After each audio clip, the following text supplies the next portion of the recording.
Hello friends, welcome to Ishi maths. आज हम लोग स्टार्ट करने जा रहे हैं फंक्शनल एनालिसिस। तो सबसे पहले देखो कि फंक्शनल किसे कहते हैं। What is functional? So functions या मैपिंग को थ्री वेज में क्लासिफाई किया गया है। First transformation, second operator and third functional.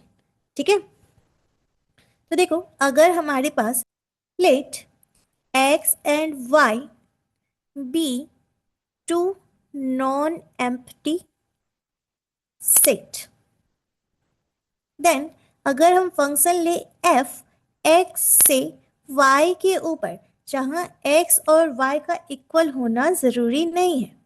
ठीक है, x and y are different, तो इसे हम क्या बोलते हैं? तो इस फंक्शन को हम लोग बोलते हैं ट्रांसफॉर्मेशन। ठीक है, अगर हम दो नॉन एम्प्टी सेट ले एक्स एंड वाई और एक्स एंड वाई दोनों डिफरेंट हैं, तो function F from X to Y is known as transformation. ठीक है, then function F is known as transformation. Next, अगर डोमेन x खुद के ऊपर मैप करे, यानी x की मैपिंग x के साथ हो, यानी खुद के साथ हो, तो उसे कहते हैं ऑपरेटर। ठीक है, so if the mapping into itself, that is f from x to x function define हो, तो इसे कहते हैं ऑपरेटर। ठीक है, next, if the mapping from non-empty set to the field, अगर हम फंक्शन किसी नॉन एम्प्टी सेट से फील्ड के ऊपर लें, तो ऐसे फंक्शन को कहते हैं फंक्शनल। ठीक है, a mapping from non empty set to the field, that is function as F x to K is called functional. और यहाँ के इक्वल टू आर और सी है। ठीक है, या तो रियल नंबर का सेट है या कॉम्प्लेक्स नंबर का सेट है। समझ आ रहा है? अगर हमारे पास दो नॉन एम्प्टी सेट है x एंड y, और फंक्शन हम x से y पर डिफाइन कर रहे हैं, जहां x और y का इक्वल होना जरूरी नहीं है, तो उसे हम क्या बोलेंगे? उसे हम बोलेंगे ट्रांसफॉर्मेशन। और जब हम x से x के ऊपर फंक्शन डिफाइन करेंगे, तो ऐसे फंक्शन को बोलते हैं ऑपरेटर। और जब किसी नॉन एम्प्टी सेट से किसी फील्ड के ऊपर फंक्शन को डिफाइन किया जाता है, तो उसे कहा जाता है फंक्शनल। ठीक है, तो इस कोर्स में हमें थर्ड टाइप यानी फंक्शनल के बारे में पढ़ना है। दैट इज कि किसी नॉन एम्प्टी सेट से हमें फील्ड के ऊपर मैपिंग लेनी है, और वो नॉन एम्प्टी सेट किस टाइप का होगा?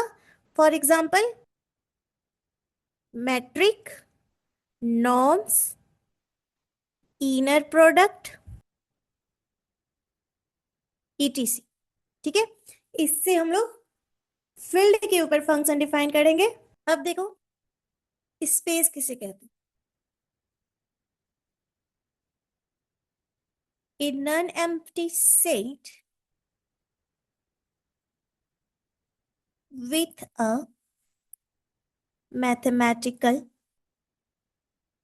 structure or function is called space। तो हमारे पास नॉन एम्प्टी सेट है विथ अ मैथमेटिकल स्ट्रक्चर और अ फंक्शन, तो उसे हम क्या कहेंगे? स्पेस। जैसे एग्जाम्पल के लिए देख लो, हमारे पास होता है matric space, norm linear space, inner product space, etc। ठीक है, तो एक non empty set with a mathematical structure और अ फंक्शन स्पेस कहलाता है। तो अब हम लोग देखते हैं कि मैट्रिक स्पेस क्या होता है और हम लोग मैट्रिक स्पेस के कुछ एग्जांपल्स देखेंगे। ठीक है, तो सबसे पहले definition of metric space.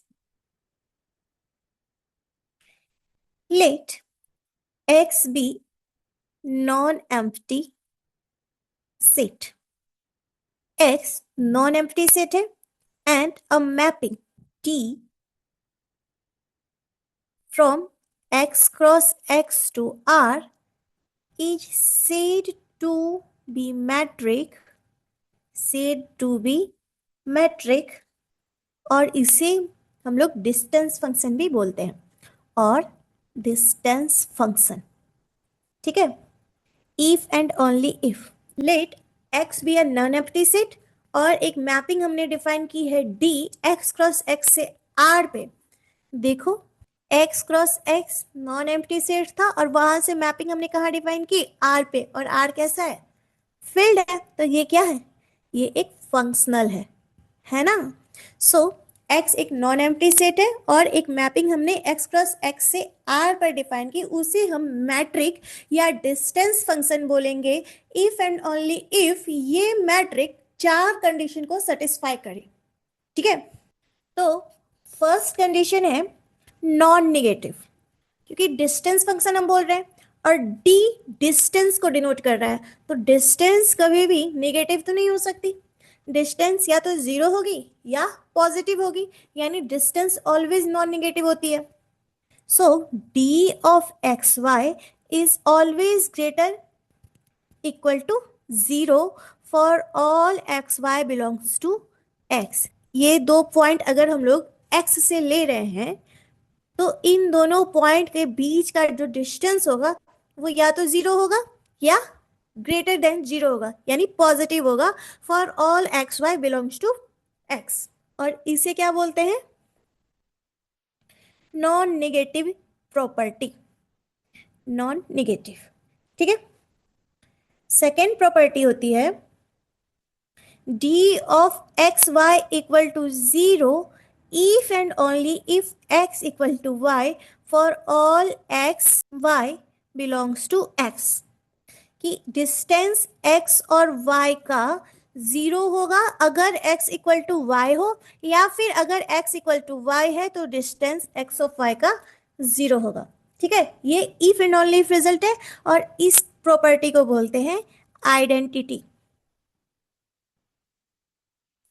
Third property होती है सिमेट्री, यानी D of x Y equal to D of Y X. Sensible भी है, हमें x और y के बीच का डिस्टेंस लेना है, तो हम x से y का डिस्टेंस ले चाहे y से x का डिस्टेंस ले, दोनों सेम आना चाहिए, है ना। So d of x Y equal to D of Y x होता है, और ये क्या है, symmetric property for all x Y belongs to x, और इसे बोलते हैं सिमेट्री। फोर्थ प्रॉपर्टी है triangle inequality. d of xy is less than equal to d of xz plus d of zy for all x y z belongs to x, और इसे हम क्या बोलते हैं, ट्रायंगल इनइक्वलिटी।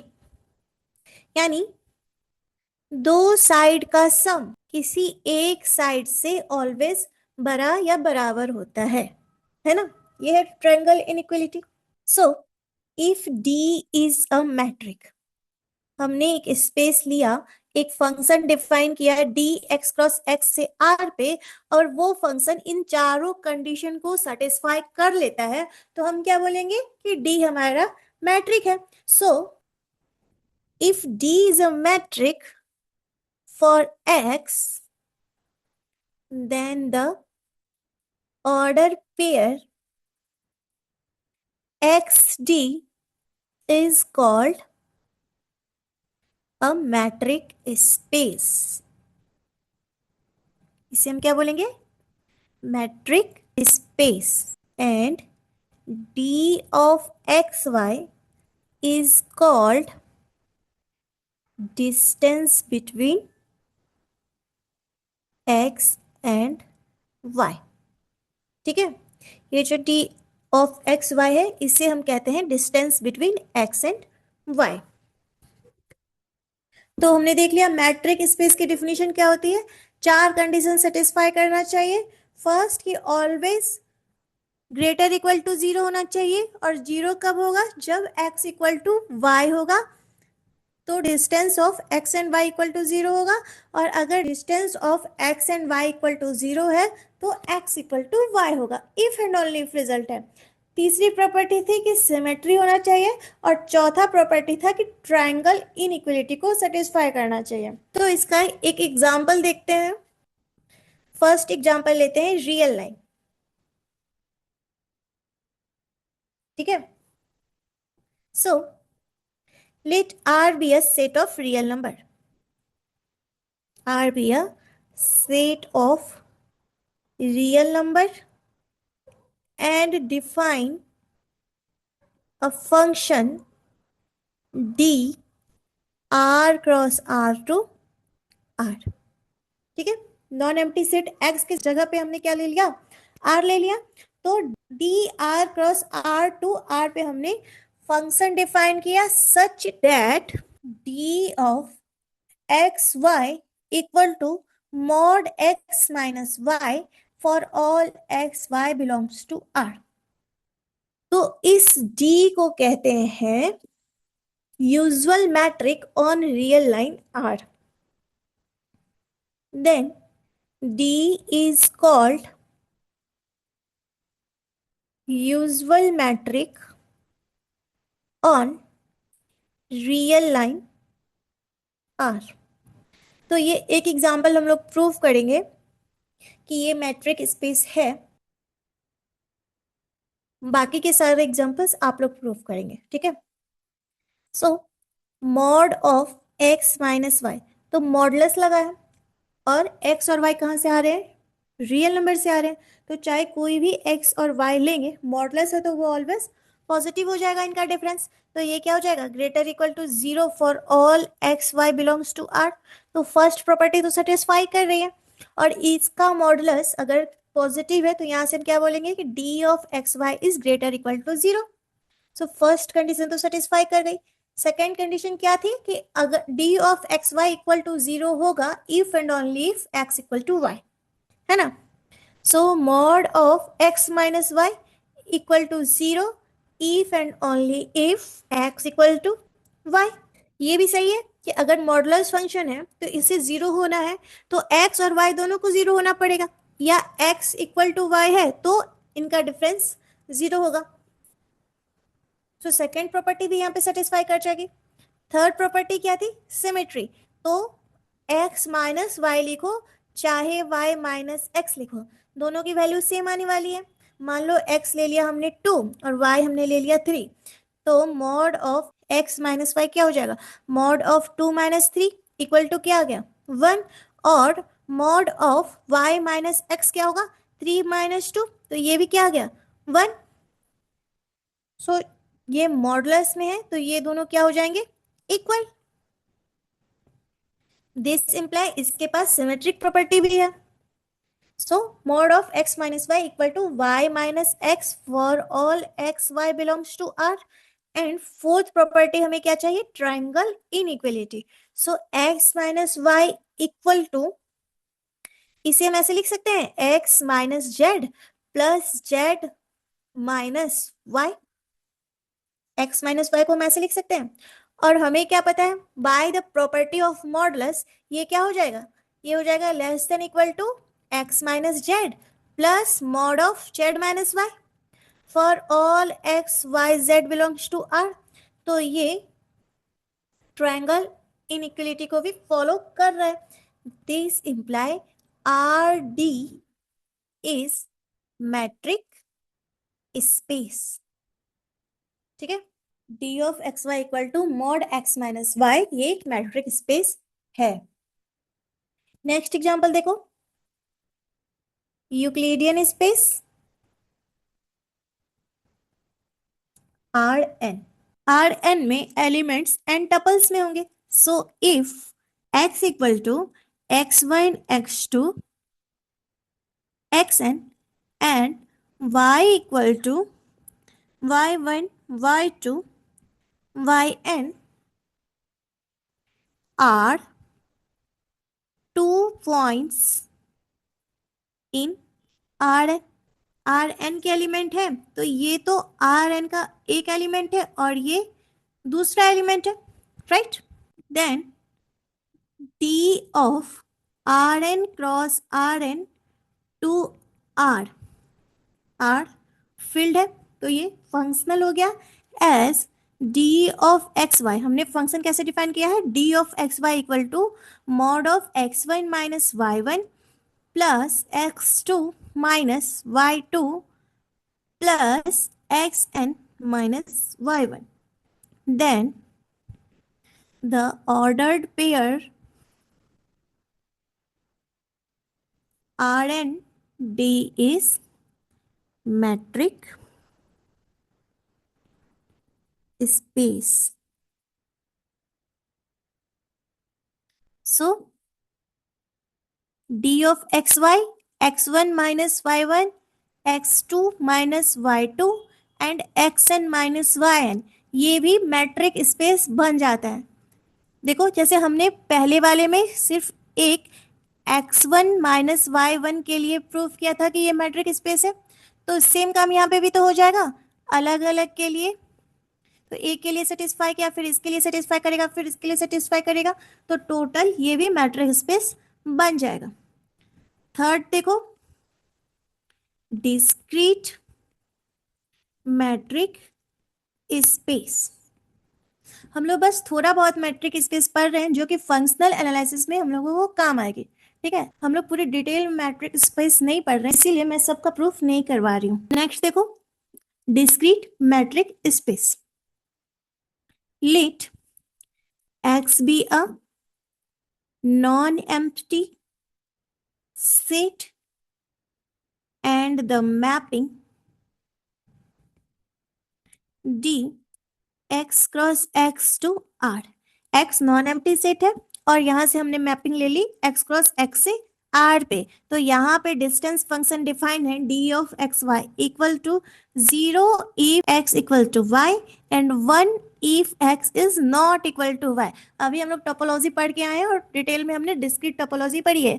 डिस्क्रीट टोपोलॉजी में basis कैसा होता है, सिंगलटन टाइप का, x y z इस तरह के एलिमेंट्स उसमें होंगे। तो अगर x इक्वल टू वाई हो जाएगा तो उनका डिस्टेंस तो 0 हो जाएगा। अगर x not equal to Y होगा तो इसमें तो सिंगलटन टाइप्स के एलिमेंट है, तो ये क्या हो जाएगा, ऑलवेज 1, ठीक है। तो D is called discrete metric और ट्रिवियल मैट्रिक फॉर x। इस D को या तो डिस्क्रीट मैट्रिक बोलते हैं या ट्रिवियल मैट्रिक स्पेस बोलते हैं। देखो फर्स्ट प्रॉपर्टी क्या होती है, D of x y is greater equal to 0 होना चाहिए for all x Y belongs to x। तो अगर x इक्वल टू वाई है तब तो ये डिस्टेंस 0 हो गया, और अगर x not equal to y है तो ये डिस्टेंस क्या है, 1 है। तो ऑलवेज ग्रेटर इक्वल टू 0 है for all x Y belongs to x। तो फर्स्ट प्रॉपर्टी तो होल्ड कर रहा है डिस्क्रीट टोपोलॉजी। सेकेंड कंडीशन क्या थी कि d of x Y equal to 0 if and only if x equal to y. तो देखो अगर x इक्वल टू वाई है तो d of x Y equal to 0 हो जाएगा, क्योंकि इसने फंक्शन ही ऐसा डिफाइन करके दिया है कि अगर x इक्वल टू वाई है तो फंक्शन 0 हो जाता है, ठीक है। एंड अब हमें क्या देखना है, कन्वर्स। अगर d of x Y equal to 0 है तो यहां से हम क्या बोलेंगे, फिर से क्या बोला, d ऑफ एक्स वाई 0, तो d ऑफ एक्स वाई 0 कब बन रहा था, जब x इक्वल टू वाई था। तो यहां से क्या हो गया, d of x Y equal to 0 then x equal to y. तो अगर x इक्वल टू वाई है तो डिस्टेंस फंक्शन 0 हो रहा है, और अगर डिस्टेंस फंक्शन 0 है तो x इक्वल टू वाई है। तो if and only if result था, तो दोनों साइड से हमारा ट्रू हो गया, तो सेकेंड कंडीशन को वो होल्ड कर रहा है। थर्ड कंडीशन देखो, थर्ड क्या था, सिमेट्री। अगर x इक्वल टू वाई है तो d ऑफ एक्स वाई क्या हो जाएगा, 0, और d ऑफ वाई एक्स भी क्या हो जाएगा, 0, अगर x इक्वल टू वाई है तो। और अगर हम मान लें कि x not equal to y है तो d ऑफ एक्स वाई क्या हो जाएगा, 1, and d of Y x भी क्या हो जाएगा, 1। तो थर्ड प्रॉपर्टी भी होल्ड कर रही है। फोर्थ क्या था, triangle inequality. So x y z belongs to x if x equal to y, d of x Y equal to 0। X y z तीन एलिमेंट लिए हमने एक्स से, अगर एक्स इक्वल टू वाई है तो एक्स वाई का distance 0 हो जाएगा। Clear. Also d of x z is greater equal to 0 and d of z y is greater equal to 0। क्यों, क्योंकि x तो y के इक्वल है, लेकिन z तो x और y के इक्वल नहीं है ना, z तो x y से डिफरेंट है। तो x z का डिस्टेंस ग्रेटर इक्वल टू 0 आएगा एंड z y का डिस्टेंस भी ग्रेटर इक्वल टू 0 आएगा। क्लियर। तो यहां से हम क्या बोल सकते हैं, d of x y, d of x y क्या आया था, 0। So d of x y is less than equal to d of x z plus d of z y. और अगर देखो यहाँ पे कंडीशन हमने क्या ली थी, यहाँ पे कंडीशन हमने ली थी कि x इक्वल टू वाई है। अगर हम ये ले लें second case, and if x is not equal to y, अगर हम ये केस ले लें कि x y के इक्वल नहीं है, तो d of x Y equal to क्या आ जाएगा, 1, है ना। d of x Y equal to क्या आ जाएगा, 1। Then z is different from at least one of x and y। जब x not equal to y है तो z को इन दोनों में से किसी एक के साथ डिफरेंट होना पड़ेगा। ठीक है, अगर x not equal to y है तो z को x और y दोनों में से किसी के साथ डिफरेंट होना पड़ेगा। तो हमें क्या मिलेगा, d of x y is less than equal to d of x z plus d of z y, और ये हो गया 1 is less than 1 plus 1। Clear.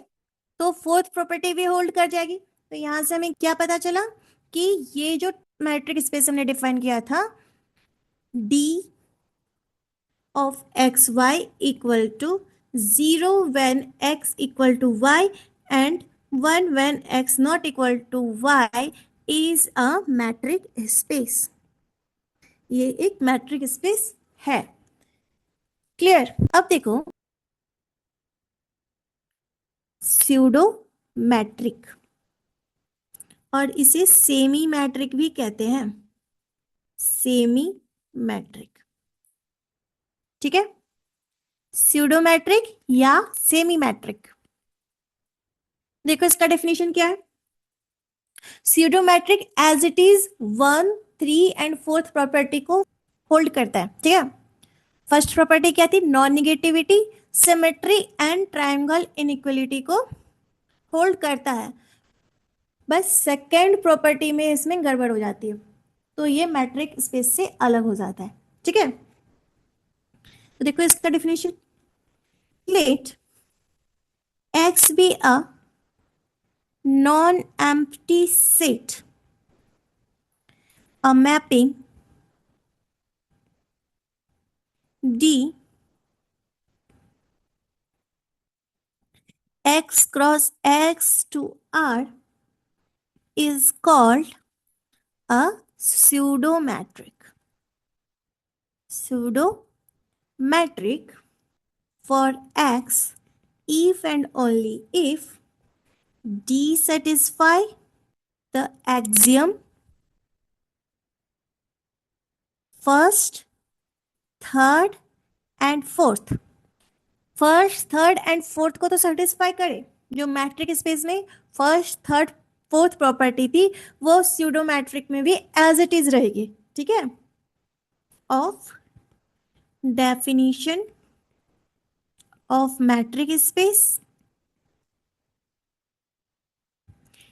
and the axiom 2, we have d of xy equal to 0 even if x not equal to y. Thus, for a pseudometric,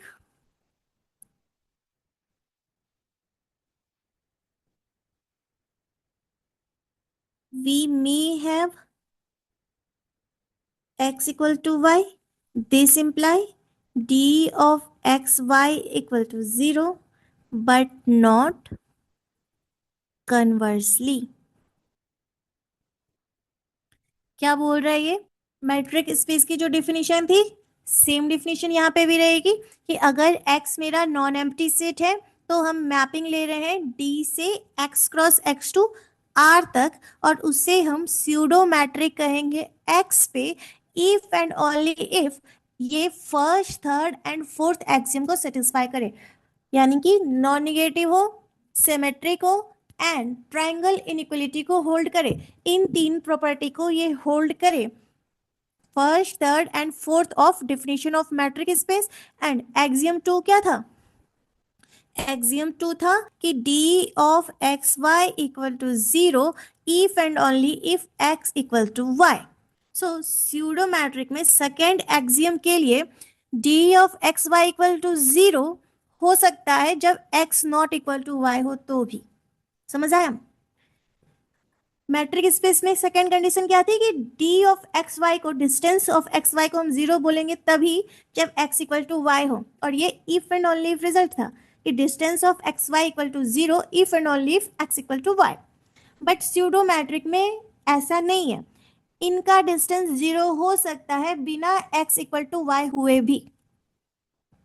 अगर x not equal to y है फिर भी x y का distance 0 हो सकता है, तो उसे हम क्या बोलते हैं? स्यूडो मैट्रिक, जो बाकी तीन एक्सियम्स को फॉलो करती है। और सेकेंड एक्सियम में d of x Y equal to 0 हो सकता है अगर x not equal to y है फिर भी। ठीक है? सो क्या बोल रहा है? We may have x equal to y। x यहाँ पे हमने जो x not equal to y लिखा है, तो ऐसा जरूरी नहीं कि always x not equal to y ही मिले, हो सकता है कि x इक्वल टू y मिल जाए हमें। तो x इक्वल टू y है तब तो इनके बीच का डिस्टेंस 0 हो ही जाएगा, लेकिन इसका कन्वर्स ट्रू हो ऐसा जरूरी नहीं है कि इनका डिस्टेंस अगर 0 है तो x इक्वल टू y हो ही। समझ आया? तीन एक्सियम्स 1, 3, 4 फुलफिल करेगी, होल्ड करेगी, लेकिन सेकेंड एक्सियम को होल्ड करे ऐसा जरूरी नहीं है। यानी सेकेंड एक्सियम में डिस्टेंस हमें 0 मिल सकता है without x equal to y हुए बिना। समझ आया? सो यहाँ एक नोट लगाओ, it follows that every metric is pseudometric, but a pseudometric is not necessarily a metric। जो मैट्रिक स्पेस है वो तो स्यूडोमेट्रिक हो जाएगा, लेकिन अगर स्यूडोमेट्रिक है तो वो स्यूडोमेट्रिक मैट्रिक स्पेस हो ऐसा जरूरी नहीं होता। ठीक है? तो इसके लिए एग्जांपल देखो, d R3 cross R3 to R by d of x Y equal to x1 minus y1 plus x2 minus y2।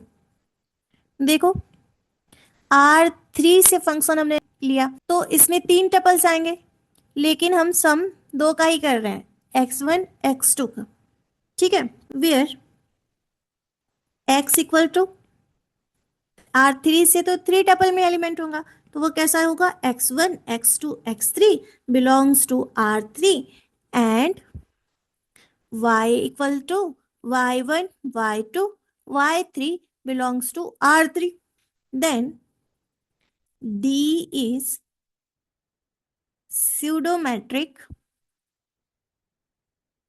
but not metric on R3। ये स्पेस स्यूडोमेट्रिक है बट मैट्रिक नहीं है। देखो कैसे। First, d of x y को greater equal to 0 होना चाहिए, है ना। तो यहाँ पे क्या आ जाएगा, डी ऑफ एक्स वाई किसके इक्वल है, x1 minus y one plus x2 minus y two. तो ये तो ऑलवेज ग्रेटर इक्वल टू 0 होगा for all x Y belongs to R cube, क्योंकि मॉडुलस के अंदर है। तो फर्स्ट प्रॉपर्टी तो होल्ड कर गई। थर्ड प्रॉपर्टी देखो, क्योंकि हम स्यूडोमेट्रिक के लिए प्रूफ कर रहे हैं अब, तो थर्ड प्रॉपर्टी क्या होगी, सिमेट्री। तो d of x y mod of x1 minus y one plus mod of x2 minus y two, ऐसे लिखो, चाहे equal to mod of y one minus x one plus y two minus x two लिखो। दोनों equal ही आने वाले हैं क्योंकि दोनों मॉडुलस में है। तो ये क्या हो गया, डी ऑफ वाई एक्स। तो थर्ड प्रॉपर्टी भी होल्ड कर गई, फोर्थ प्रॉपर्टी भी होल्ड कर जाएगी।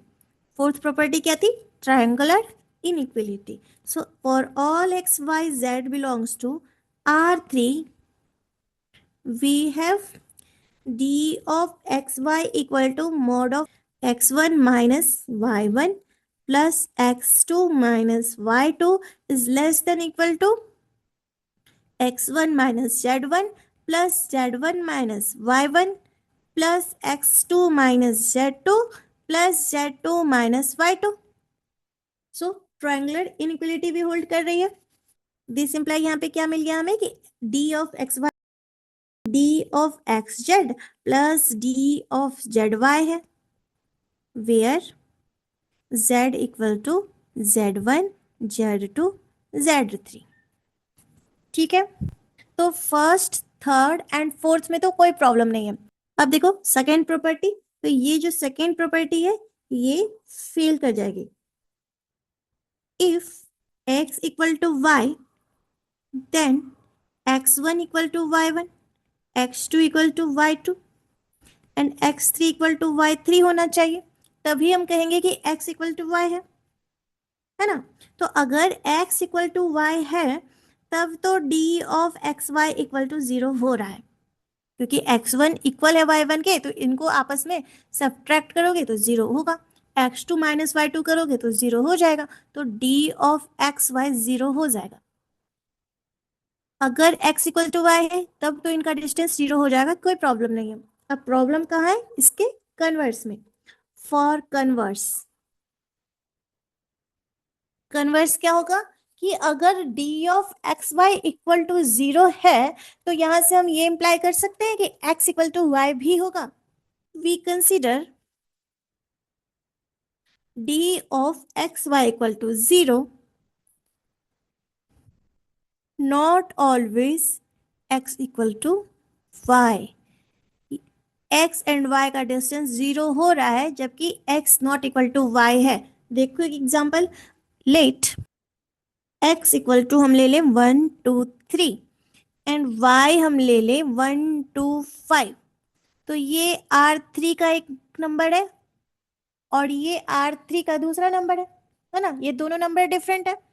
अब इस पे डिस्टेंस फंक्शन लोगे d ऑफ एक्स वाई, तो ये क्या हो जाएगा, x1 माइनस वाई वन, तो 1 minus one plus x2 minus y two, 2 minus two, तो ये क्या हो गया 0। तो डिस्टेंस फंक्शन तो 0 हो गया but x not equal to y है, x not equal to y है। तो ये स्यूडोमेट्रिक है बट मैट्रिक स्पेस नहीं है। Clear, hence D is pseudometric but not metric। एक और एग्जांपल देखते हैं हम लोग स्यूडोमेट्रिक का। D of R cross R to R such that D of xy equal to mod of x square minus y square, then D is pseudometric over R। D क्या है, pseudometric over R है। तो इसमें भी first, third and fourth तो satisfy करेगा, और second property fail कर जाएगी।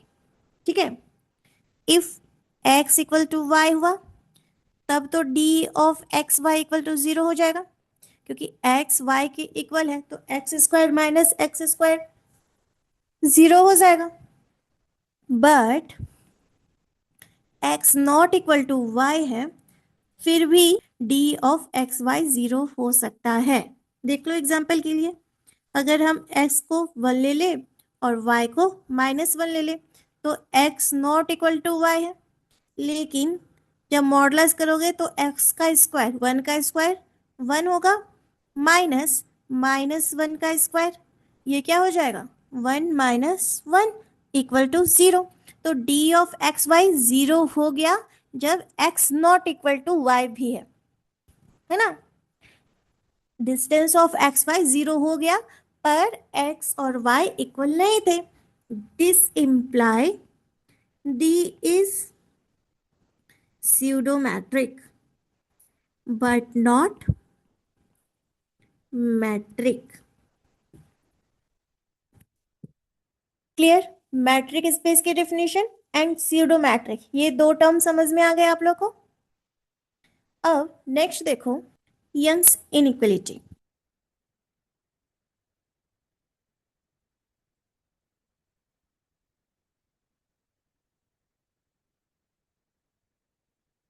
यंग्स इनइक्वलिटी देखो क्या है ये inequality.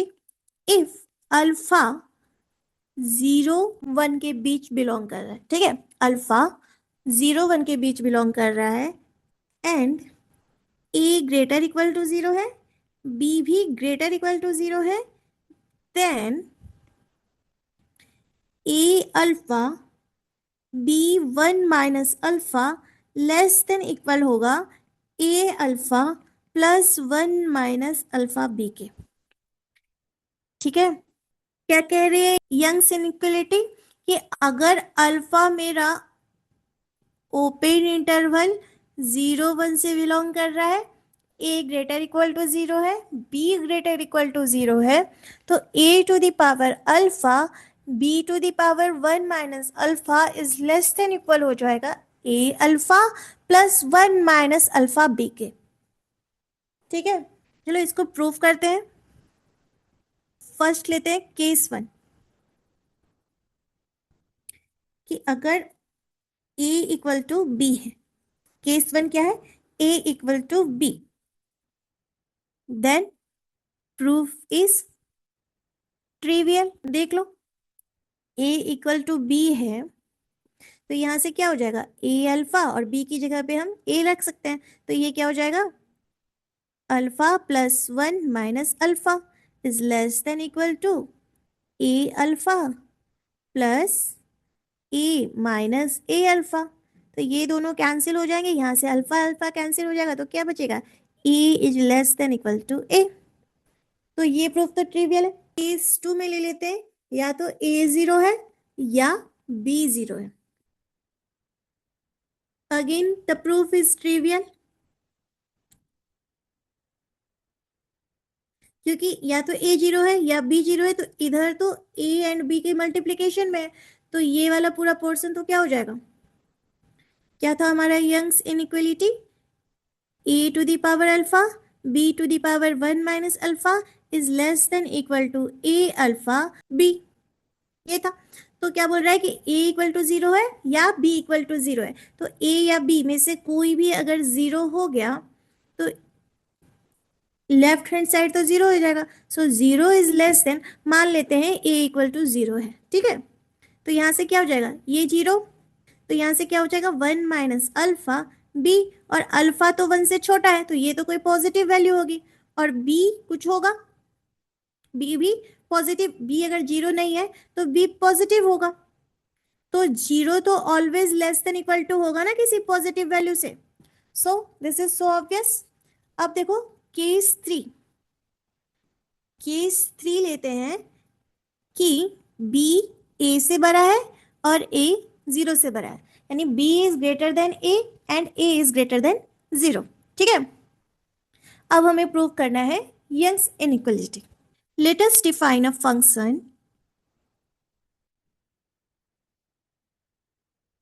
fx equal to x 1 minus alpha for x greater equal to 0।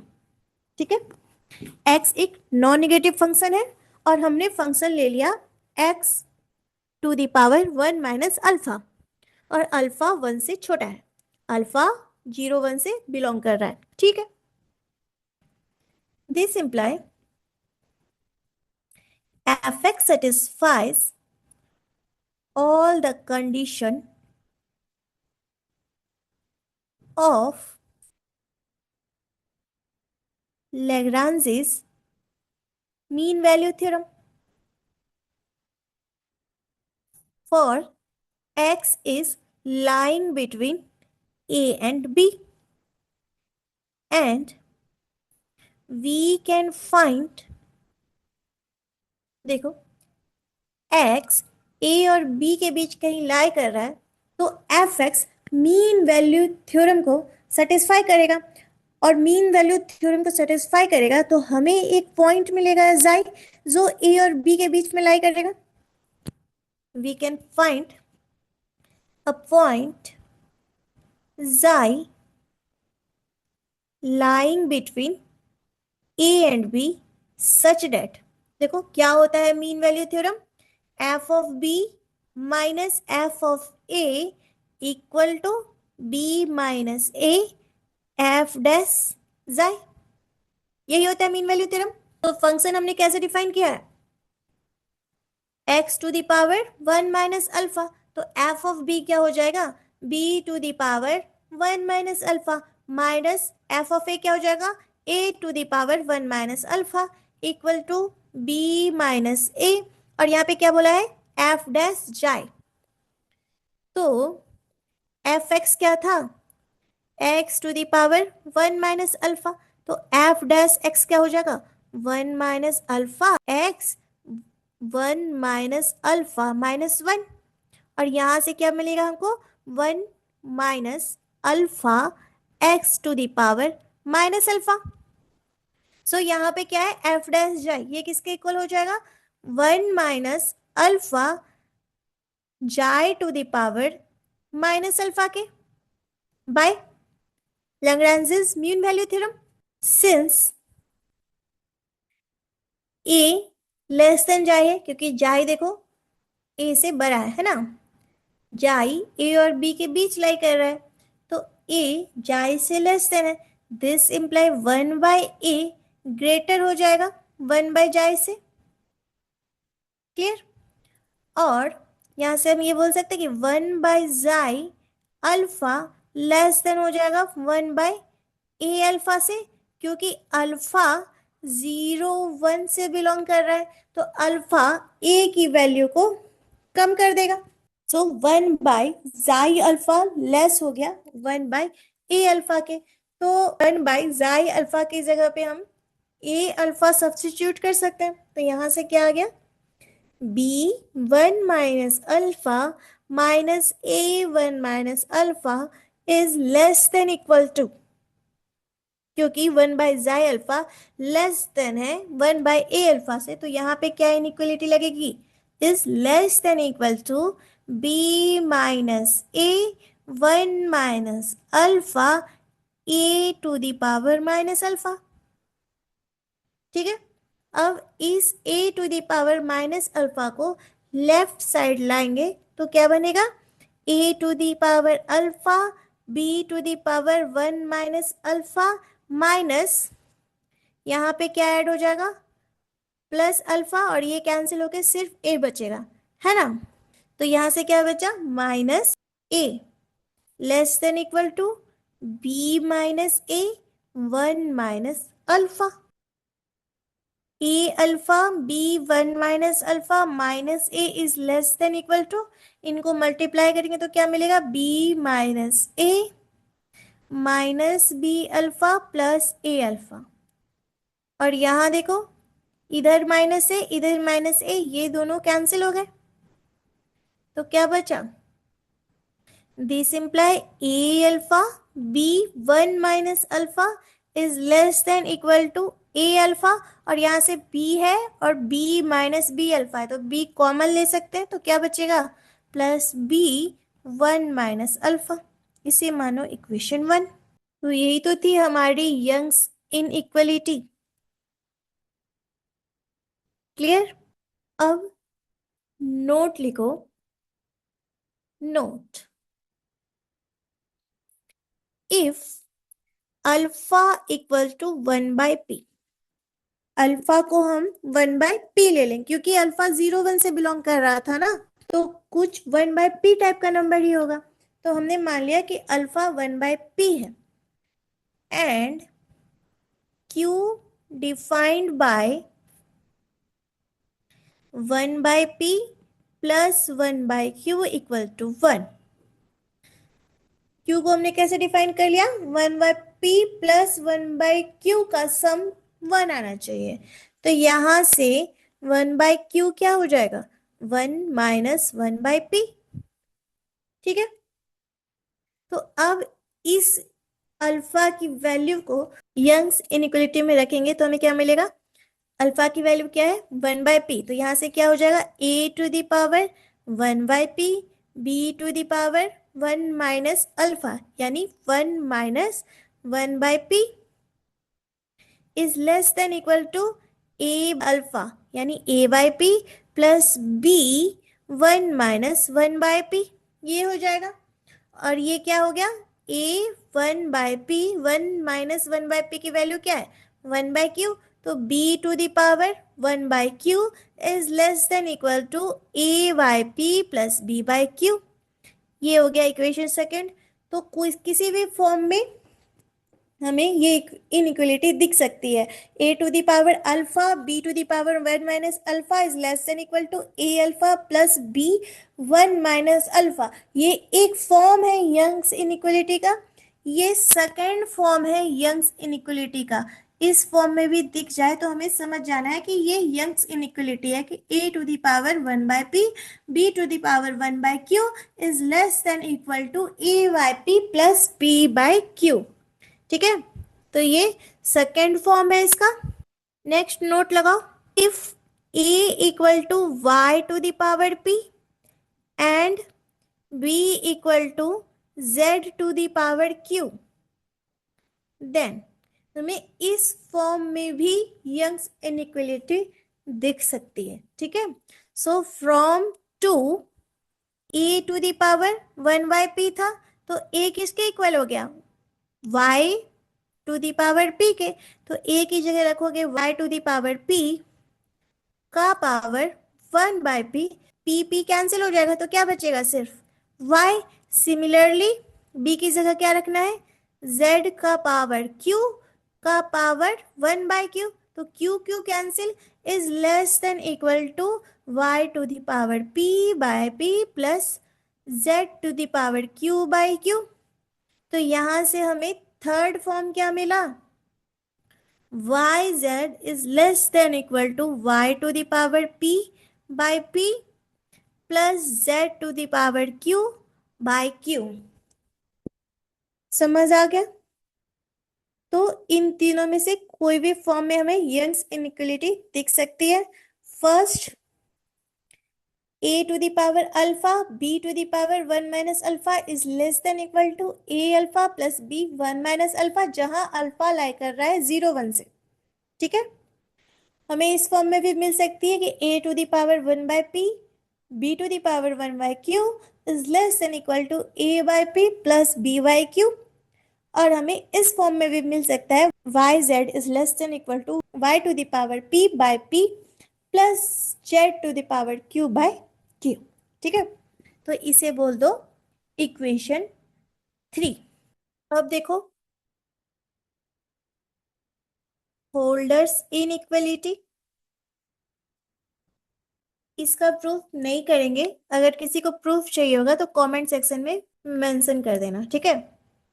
So if p is greater than 1, p positive value है, and q is defined by 1/p plus 1/q equal to 1। p greater than 1 है और q कहाँ से आ रहा है? 1/p plus 1/q equal to 1 इस equation से, ठीक है। Then summation I equal to 1 to n mod of xi yi is less than equal to होता है summation I equal to 1 to n xi p का whole power 1 by p and summation I equal to 1 to n mod of yi q to the power 1 by q for any real or complex number x1 x2 xn and y1 y2 yn। ठीक है। Holders inequality क्या कह रही है? देखो x i y i product में है, ठीक है। तो होल्डर्स एंड मिन कॉस्की के बीच में डिफरेंस ऐसे ही याद रखना कि होल्डर्स प्रोडक्ट में है और मिन कॉस्की सम में है, ठीक है। तो यहाँ क्या हो रहा है? समेशन हो रहा है किसका? प्रोडक्ट का, x1 y1 plus x2 y2 plus x3 y3 and so on. तो summation of this product xi yi is less than equal to होता है summation of i equal to 1 to n x i का power p का whole power 1 by p और p greater than 1 है and summation y i to the power q का whole power 1 by q और इनके बीच देखो मल्टीप्लीकेशन का sign है ना। और हमें इंटीग्रल फॉर्म में लिखना हो होल्डर्स इनइक्वलिटी फॉर इंटीग्रल्स। अगर हमें होल्डर्स इनइक्वलिटी इंटीग्रल्स फॉर्म में दिखानी हो, so if f and g are non-negative real valued integrable function defined on close interval ab, then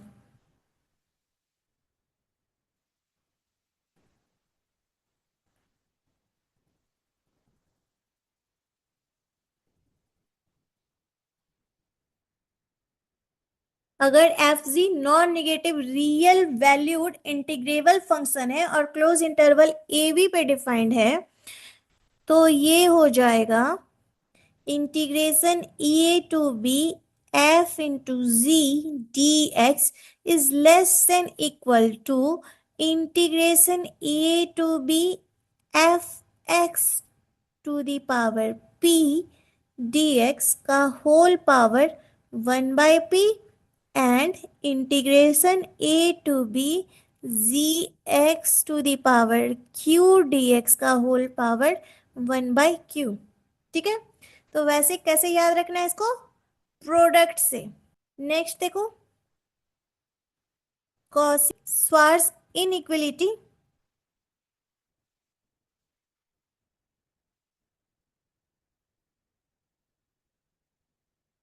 quasi Schwarz inequality में बस p की वैल्यू फिक्स हो जाती है 2, बाकी होल्डर्स इनइक्वलिटी जैसा सेम रहता है, ठीक है। इसमें क्या होता है? बस p की वैल्यू फिक्स हो जाती है 2। तो लेट x इक्वल टू हो गया x1 x2 xn and y equal to y1 y2 yn be 2 n tuples of real or complex number,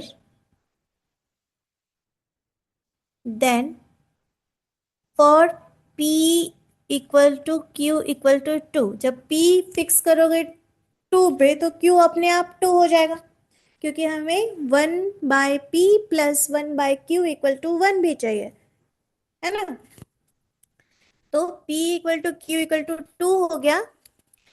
तो क्या बनेगा ये summation I equal to 1 to n x i y i is less than equal to summation i equal to 1 to n x i का square का whole power 1/2 into summation i equal to 1 to n y i का square का whole power 1/2। तो quasi Schwarz inequality क्या है? Summation i equal to 1 to n mod of x i y i is less than equal to summation i equal to 1 to n mod of x i का square का whole power 1/2 and summation i equal to 1 to n y i का whole square का whole power 1/2।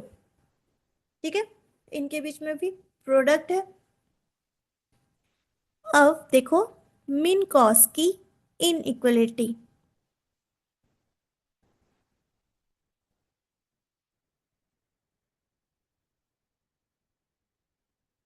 If P is greater equal to 1, then summation I equal to 1 to n xi plus yi to the power p का whole power 1/p is less than equal to summation I equal to 1 to n xi p का power 1/p, बीच में क्या है plus का sign, plus I equal to 1 to n y i to the power p 1/p। ठीक है, for any real और complex number. तो ये है मिन कॉस की इनइक्वलिटी कि अगर मेरा p ग्रेटर इक्वल टू 1 है तो summation I equal to 1 to n x i plus y i, Holder's inequality और कॉसी श्वार्ट्ज में क्या चल रहा था x i y i multiplication था। यहाँ पे क्या है summation I equal to 1 to n x i plus y i to the power p का whole power 1/p is less than equal to summation I equal to 1 to n mod of x i का power p का whole power 1/p plus same काम y के लिए होगा। ठीक है, summation I equal to 1 to n y i का power p का होल पावर 1/p। तो ये है मिन कॉस की इनइक्वलिटी। अब मिन कॉस की इनइक्वलिटी का यूज करके कल हम लोग कुछ और मैट्रिक स्पेसेस प्रूफ करेंगे। आज बस इतना ही। किसी को कोई डाउट हो तो कमेंट सेक्शन में पूछ सकता है। Thank you.